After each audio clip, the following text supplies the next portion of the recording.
मैं किशोरी लाल जो लोकसभा का सदस्य निर्वाचित हुआ हूं, ईश्वर की शपथ लेता हूं कि मैं विधि द्वारा स्थापित भारत के संविधान के प्रति सच्ची श्रद्धा और निष्ठा रखूंगा। मैं भारत की प्रभुता और अखंडता को अक्षुण्ण रखूंगा तथा जिस पद को मैं ग्रहण करने वाला हूं, उसके कर्तव्यों का श्रद्धापूर्वक निर्वहन करूंगा। Long live India.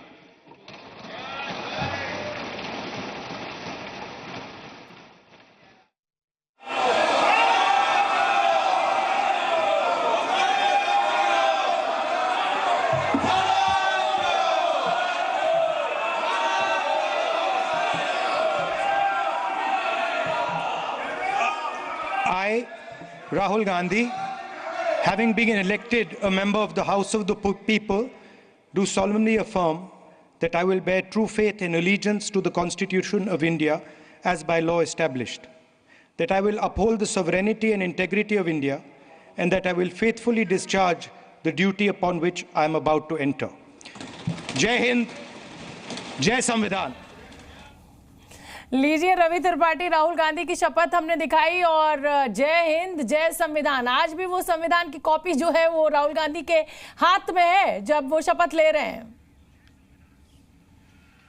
बिल्कुल बिल्कुल, ये स्ट्रेटजी का हिस्सा है और राहुल गांधी ने तय किया, सोनिया गांधी ने तय किया और सारे सांसद, आप देखिए कांग्रेस के और लगातार तमाम विपक्षी पार्टी के जितने सांसद हैं ओथ लेते हुए अपने साथ संविधान की कॉपी जरूर लेकर जा रहे हैं, क्योंकि संविधान बड़ा मुद्दा रहा इस चुनाव में, आप जानती हैं शोभना।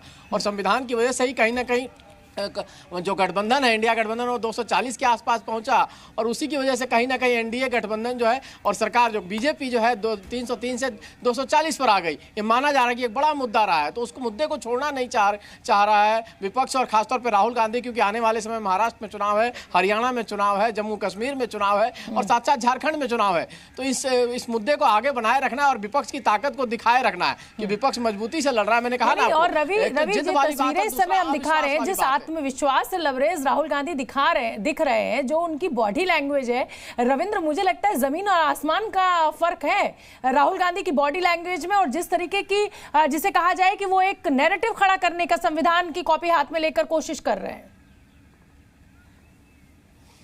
अब देखिए, 2014 में एलओपी नहीं मिला, 2019 में एलओपी नहीं मिला और दोनों चुनाव राहुल गांधी के नेतृत्व में एक तरह से चुनाव लड़ा गया था। अगर 2024 में भी नतीजे उसी तरह से होते तो जाहिर सी बात है उनके पार्टी के कई नेताओं का कहना था कि राहुल गांधी की सियासत और नीचे चली जाएगी। लेकिन 99 तक लाना और एलओपी का दर्जा हासिल करना, इसी को बड़ी जीत मान रहे हैं। देखिए, सत्ता 3 बार से नहीं आ रही है, ये मूल बात है कि सत्ता में नहीं है, प्रधानमंत्री वही है और बीजेपी ही सत्ता में है, लेकिन अपनी सीटें बढ़ने से उनका उत्साह बढ़ा है और उनको लग रहा है कि हम एक नेता ऐसे बन गए जो जिसके इर्द गिर्द 240 के करीब सांसद हैं और इसलिए उन उत्साह से लवरेज एलओपी बनने की कवायद और उसके बाद उनका बॉडी लैंग्वेज भी कहीं ना मैच्योरिटी भी दिख रहा है कि सरकार को घेरने के। लेकिन हर वक्त संविधान का दुहाई देते हुए कहीं ये मसला राफेल न बन जाए, ये भी देखने वाली बात हुई आगे। ये भी आपने बड़ी बात कह दी रविंद्र कि कहीं ऐसा ना हो कि संविधान का मुद्दा राफेल बन जाए।